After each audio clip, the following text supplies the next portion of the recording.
Alright guys, welcome back to the channel. So today we'll do something a little bit different. I'm going to play two testimonies for you guys. Pretty interesting ones, I figured, out of some of the ones that I have archived.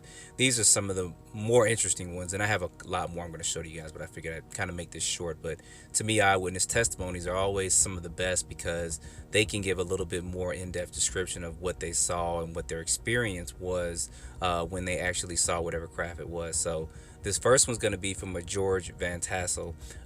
He does talk briefly on actually seeing a UFO and going inside the UFO and what he saw there, which I thought was pretty interesting. And pay close attention to what he says when he's inside the craft and what he experienced and what he saw. And he even talks about, well, I'll let you guys listen to it and we'll talk about it a little bit after the video, but he does talk about particular things he saw inside the craft as well. And then the second video is going to be from our famous, and I don't mean that in a derogatory way at all, Lieutenant Colonel Wendell Stevenson. So he does read from a particular testimony and stuff, and he gives his thoughts and stuff on that. So I'm going to quit my yap and I'm going to go ahead and let this play, and I'll be back in just a minute.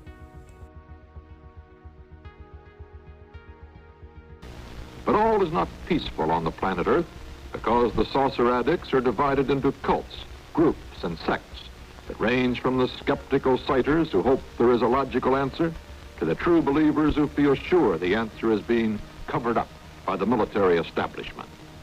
Perhaps the farthest out group is made up of the contactees. They have met, talked to, or even ridden with visitors from outer space. Here at Giant Rock in California's high desert country, one of the pioneer contactees, George Van Tassel, talked to CBS News correspondent Bill Stout. We're riding on a electrostatic magnetic ship right now on the Earth, doing 66,000 miles an hour right now in an orbit around the sun, and we're all astronauts in that respect. Have you ever gone up close enough to touch one, to see what was inside? Bill, in August the 24th of 1953, I went aboard one for about 20 minutes. What was it like? What happened? Well, the interior walls were what looked like mother of pearl plastic, like we put on toilet seats and for decoration. The light inside seemed to come from everywhere.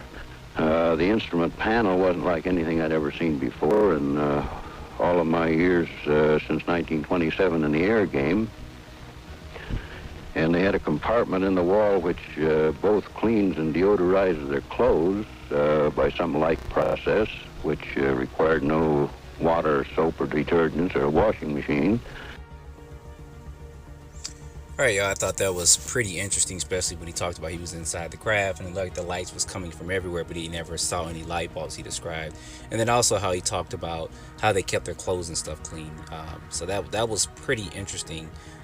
Some of the stuff that he talked about here in this video. So we're going to go ahead and we're going to jump into our second video as well. Don't forget to leave your comments below on this video number one.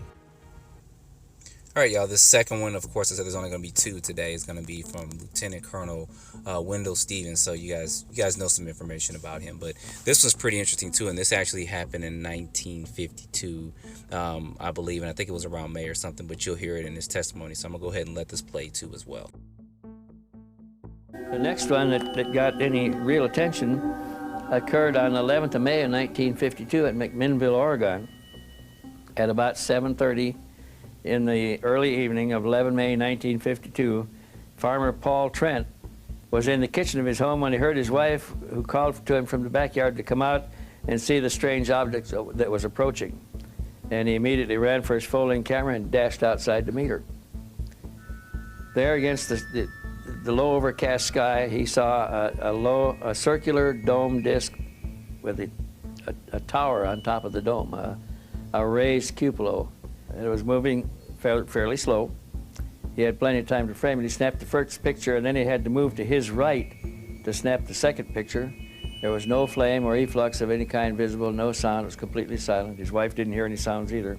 The pictures he took on the 11th of May, and he didn't report them until the 12th of June, when he had his pictures developed and back, and he showed them to a friend, Frank Workman, who suggested they take him to the newspaper, and they took him to the Richmond, California Independent, where they looked at him, tested them, and published them for the first time. So now it's 2 months after they pictures were taken before the information got out.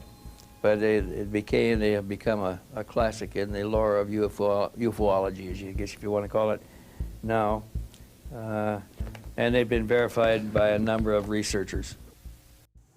All right, guys, interesting stuff as always. So, of course, I'll have a lot more coming up this week. So don't forget to like, subscribe, share this with your friends, and stay tuned for more videos. Thanks for watching.